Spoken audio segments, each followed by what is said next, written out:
കഴിഞ്ഞു അക്രൂരന്റെ ഗോകുലയാത്ര, മധുര പ്രവേശം, അതിൽ മല്ലവിഗ്രഹം കംസനെ വധിച്ചതും തുടർന്ന് അവന്തയിൽ സാന്ദീപനി ഗൃഹേ ഗുരുകുല വിദ്യാഭ്യാസവും ശേഷം ഭ്രമരഗീതം, ജരാസന്ധാദി യുദ്ധക്ലേശ ദ്വാരകാപുരി നിർമ്മിച്ച വൃത്താന്തവും, മുചുകുന്ദൻ തൻ അനുഗ്രഹം, ദ്വാരകാലീലയതിൽ വൈദർഭി രുക്മിണിയെ വിവാഹം ചെയ്തതും, പ്രദ്യുമ്നോത്പത്തി സ്യമന്തക കഥയതിൽ ജാമ്പവതി സത്യഭാമ വിവാഹവും, തുടർന്ന് കാടിന്റെ മിത്രവിന്ദ സത്യഭദ്ര ലക്ഷ്മണ ഇത്യാദി അഷ്ടമഹിഷി ഉദ്വാഹവും, നരകാസുര വധശേഷം 16,000 കന്യമാരെ വരിച്ചതും കഴിഞ്ഞ് ഭഗവൻ രുക്മിണി പ്രണയകലഹവും വർണ്ണിച്ച് ബാലയുദ്ധം, മൃഗമോക്ഷം, ബലരാമ ഗോകുല പ്രാപ്തിയും കഴിഞ്ഞ് പൗണ്ഡ്രകനെ വധിച്ചതും ദിവിധപദവും ഹസ്തിനചലനവും ഭഗവാന്റെ ഗാർഹസ്യധർമ്മദർശന മഹത്വം വർണ്ണിച്ചതും രാജസൂയയാഗമതിൽ അഗ്രാസന പൂജയും ശിശുപാലവധവും ദന്തവക്രസാന്യവൽക്കലവധവതും കഴിഞ്ഞു.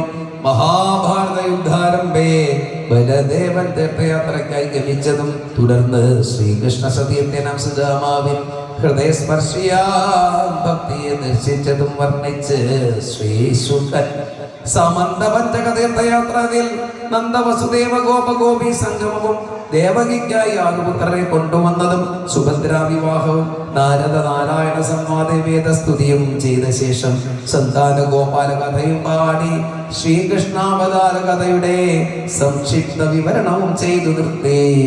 ദശമസ്കന്ധത്തിൽ മുക്തിസ്കന്ധമായ ഏകാദശമതിൽ യാദവനാശത്തിനായി വിപ്രശാപമുണ്ടാക്കിയതും വസുദേവ നാരദ സംവാദാഗ്നി ചക്രവർത്തിക്കായി നവയോഗികൾ കൊടുക്കുന്ന 9 ഭാഗവത തത്വങ്ങളും തുടർന്നുദ്ധവർക്കായി ഭഗവാൻ പകർന്ന ഉപദേശമതിൽ 24 ഗുരുക്കന്മാരെ വർണ്ണിച്ചതും ഹംസാവതാരവും വിഭൂതിയോഗവും സത്സംഗമഹിമ ഭിക്ഷുഗീതയും ക്രിയായോഗവും ഉദ്ധവരുടെ ബദരീയാത്രയും കഴിഞ്ഞു. യാദവനാശത്തെ വർണ്ണിച്ച് ബലരാമ ശരീര സംത്യാഗശേഷം ജനയാൽ അമ്പയ്യപ്പെട്ട ശ്രീകൃഷ്ണ ഭഗവാന്റെ സുധാമഗമനവും വിവരിച്ചു നിർത്തി. ഏകാദശത്തിൽ അവസാനി ആശ്രയം അതിനായി 12 സ്കന്ധത്തിൽ കലിയുഗ രാജാക്കന്മാരെയും കലിദോഷങ്ങളെയും പറഞ്ഞു. കൽക്കിയായി ഭഗവാൻ അവതാരം ചെയ്യാൻ പോകുന്നതും പറഞ്ഞ് കലിയുഗ ദോഷ പരിഹാര മാർഗങ്ങളെയും കാട്ടിത്തന്നു. ശ്രീമദ് ഭാഗവതം കലിയുഗ ദോഷ പരിഹാര മാർഗങ്ങളെയും കാട്ടിത്തന്നു ഭാഗവതം.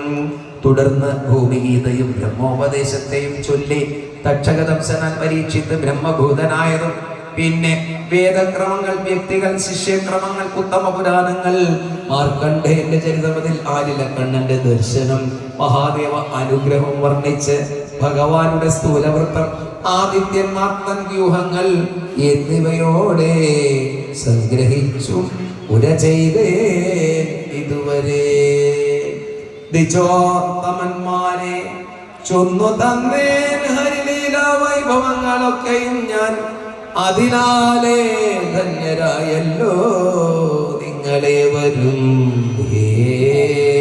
ദിജോത്തമന്മാരെ ചൊന്നു തന്നേൻ ഹരിലീല വൈഭവങ്ങളൊക്കെയും, അതിനാലേ ധന്യരായല്ലോ നിങ്ങളെ വരും. ഗതിമുട്ടി തളർന്നു വിവശരാം നേരത്തും ഹരേ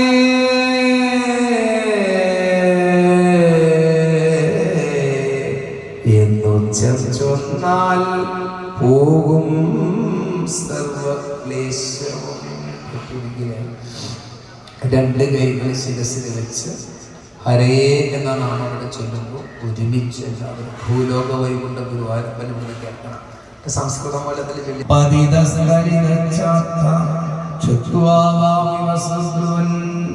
ഹരേ